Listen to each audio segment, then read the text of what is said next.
right, cool. So you are at salons, you're testing, you have found your tribe, you found your groove. Tell us how your relationship then jumped into education and brand relationships and things like that.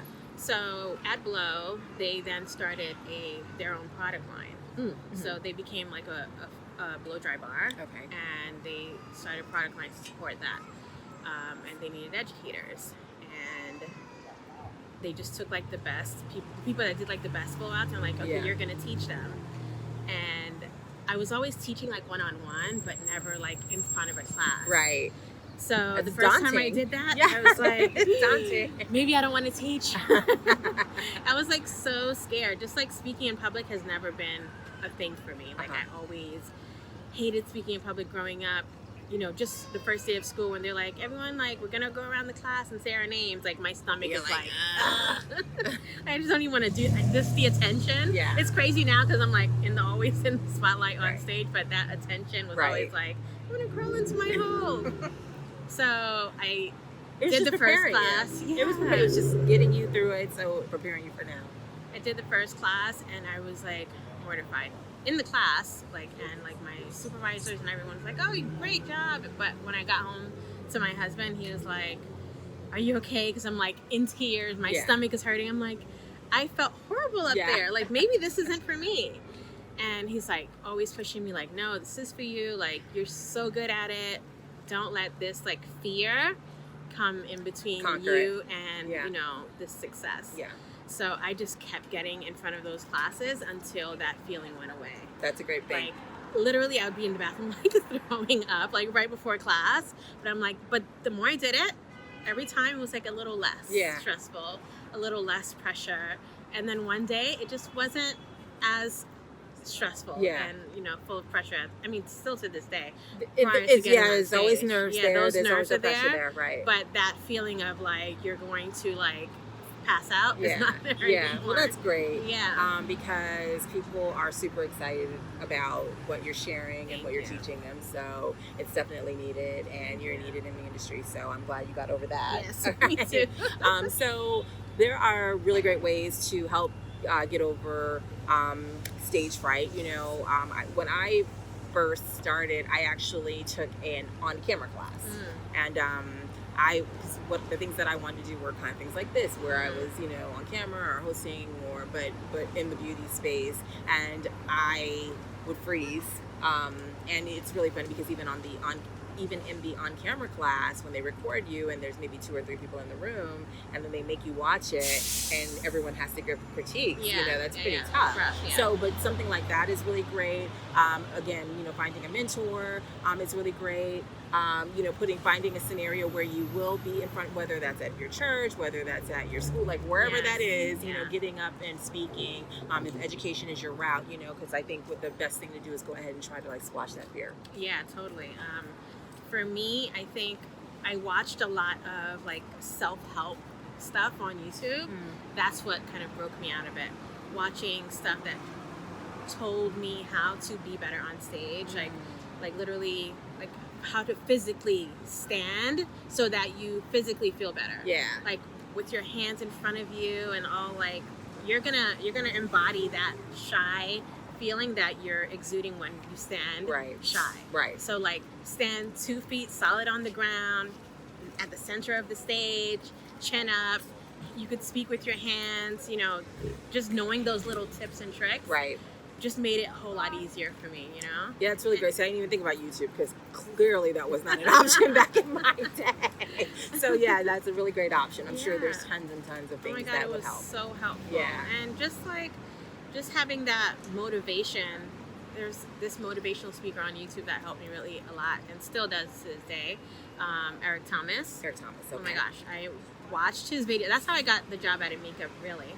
I was working at Blow, and you know, the job was great and everything, but I just didn't, like, I just feel like I needed to be propelled to the next level, and I just felt super stagnant and just not happy. And I was like, what am I going to do? And video popped up, Eric Thomas, and it's like, the title of it was like, how bad do you want it? And I watched it, Yeah. I was like, pretty bad. yeah. And it's like the moral of this speech that he gave is like, it was when you want it as bad as you want to breathe, that's when you'll succeed. So I was like, I do want it that bad. Like, you need to like go. But did you know what? hard. Like when you say you wanted that I wanted to be like a top educator. Like Okay. I wanted to like travel the world and teach. With Blow, I was traveling. I was traveling like to Europe a lot, teaching, but I just wasn't teaching the stuff that I wanted to teach. Gotcha. It was just Okay. strictly blowouts. Right. And I wanted to do like updos and editorial work and all of that. And I was just like, I needed to figure out a way to get out of this stagnant space that I was in. So I watched that video and I was like, done. Quit my job. Just like that. No job in sight. My husband was like, wait, what? Well, that's stepping on faith. Yeah. That is for sure stepping, but also what that is believing in you. Believing in yourself. Yeah. Yeah. Don't just quit your job with like no plan and nothing. Don't be like me. No, girl, everybody wants to be like you. What are you talking about? I was like, so I quit my job and I told my husband, like, it's fine. I'm going to use this month and job hunt. Okay. And like fully, like the 40 hours I'd be at work, I'm going to use that to like look for the job that's perfect for me. And that's where I found Amika. Okay. And they were looking for someone to lead their educational program. They had no education at the So time. you had not been with the brand. You weren't like, you didn't like start, like let's say start from the bottom, now you're here, but you didn't like start at like as an educator or as like a product user or as they wow. had no education at all. Yeah. Okay, so Yeah. that's so something you totally helped build out with them. No Okay. education at all. So like we need someone to build our education program. And I understand. knowing that I had started the education program at Blow, Mhm. so I had the experience of like starting something from the ground in Right. terms of the education program. So I got that job. Well, I didn't immediately get that job. So I went for the job interview, Uh-huh. and I didn't know I was sick at the time. So I have like low blood, like very low iron. Okay. And I went to the job interview, interviewed with them, went to the job interview, the first Amika job interview. Interview went great, and they're like, come back for the second interview. But the first interview I went to, it literally took me 20 minutes to go up 2 flights of stairs. Oh no. But I'm like, maybe I'm just nervous. Why am I so hot? And so I got to the interview, did You're well. They're like, flustered, great, right, flustered. yeah. I'm like, it's just, the nerves. Did great. And they're like, we want a second interview. We want you to meet our CEO, blah, blah. Second interview comes. I literally end up in the emergency room the day of that interview. You're kidding. Yeah, so I like text the hiring manager. I'm like, you're probably not going to believe this, but I'm in the emergency room getting a blood transfusion right now. And by the time I like healed and was like fully recovered, contacted them again, they had already hired for the position. Oh wow. So I was like, oh my God. Remember, I quit my job. Yes, right. So I was like, oh my God. So at that time, it was just like, that's the beauty of our industry. You can freelance. Right. You're never going to be broke if you go out there and you can And you just hustle. and get clients. So I was like freelancing. And a few months later, I'm like, let me just contact them again. Just be persistent. And just like, hey, how's that position going? And they're like, actually, it's opened up again. Wow. Come in for an interview. That was for you. I came in. It was for you. Landed the job. And so started that journey. Yeah, that is a remarkable story because that job was truly for you. Yeah, that's what I like. My husband's like, you have to be persistent. I'm like, they probably don't want to hear from me. I don't want to be annoying. Which is really great. No, girl, I'm a true believer of the squeaky wheel gets, was it the squeaky wheel gets the grease? Right. Yeah, no, you're going to, you're going to hear it. So, wow, well, that is truly remarkable. That truly notes that job was for you. And so you've been with Amika for how long now? It's 7 years now. 7, wow. Yeah. So you started with them where they didn't have an education department, period. Right. And so now you've built out an entire education team. Entire team, entire education program, international program. It's about, maybe we have like 30 educators on our team now internationally. Wow. Yeah, that's exciting. It's crazy. Yeah. It's been like such a whirlwind. So it's really wonderful and I hope that you are taking the opportunity to kind of sit back and look at your labor of love and, and appreciating it and understand, what you're doing and what you're doing, how it's helping others. I think that's really remarkable. Thank you. It's really great to, honestly, I didn't feel like I had like other hairdressers that were there to like push me in the directions that I needed to be pushed in. Probably because I wasn't in those spaces or didn't know the right people.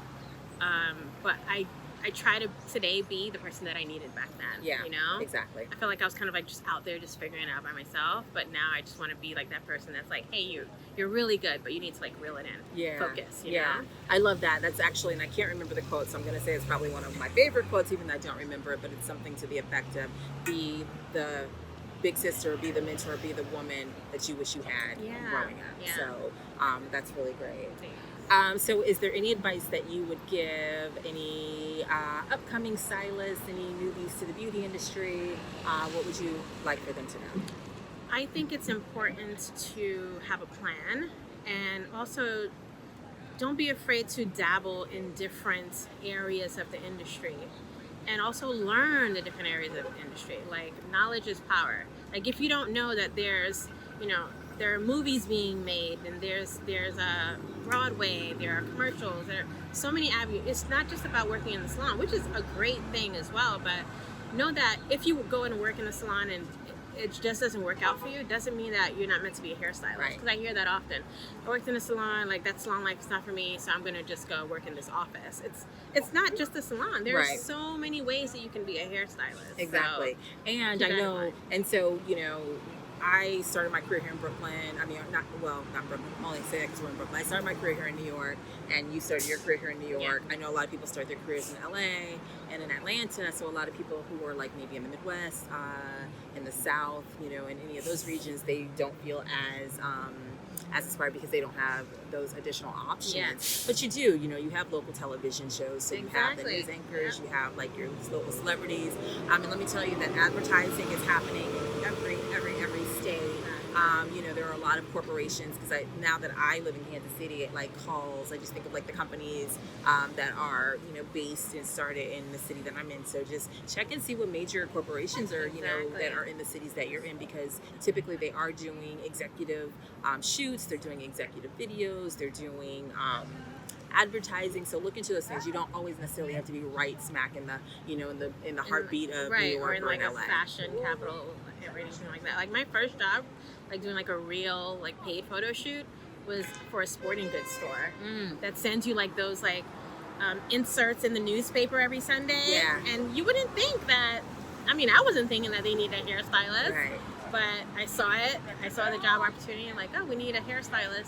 It was like the simple, just flat iron straight, Yeah. put it in a ponytail. Someone's doing that. They're not just showing up to the set like Exactly. that. It's a job. Right, exactly. So I think we have taken so much of her time today. Let me just say also, this lady, it has the patience of a saint, because you notice that in all my interviews, I always have these like little lapels, and today we are carrying these big old microphones, and that's because I have been all over New York City looking for microphones. Well, Tippi, let me tell you, it's been an honor to sit with you. Yeah. I've watched your career blossom and grow. Thank you. And you're someone that I've also admired. So to be sitting here and interviewed by you is my honor. I appreciate that. Have we met before? It's so At funny, a 'cause hair I'm like, show. I'm not This even is the first sure. time. We actually have a mutual friend, Who? Rachel. Wait, She like worked for you or worked in your salon or something like that. I think. where does she live? She here or in LA? She used to live in Brooklyn. Rachel, if you're Saint watching Leger. this, I'm so... Wait, what's her last name? Saint Leger. Oh, was her last gosh. name. I feel like I definitely should remember She's that. a DJ now. Oh, that's sweet. Yeah. Okay, because But like I posted a picture of you and me that I ran into at my first hair show with Amika. I'm like, oh my God, Tippi Schroeder. so I feel like I remembered that. And I posted the picture, and she's like, oh, that's so funny. Two people that I know. And I asked her how she knew you. She said, I worked in her salon or something.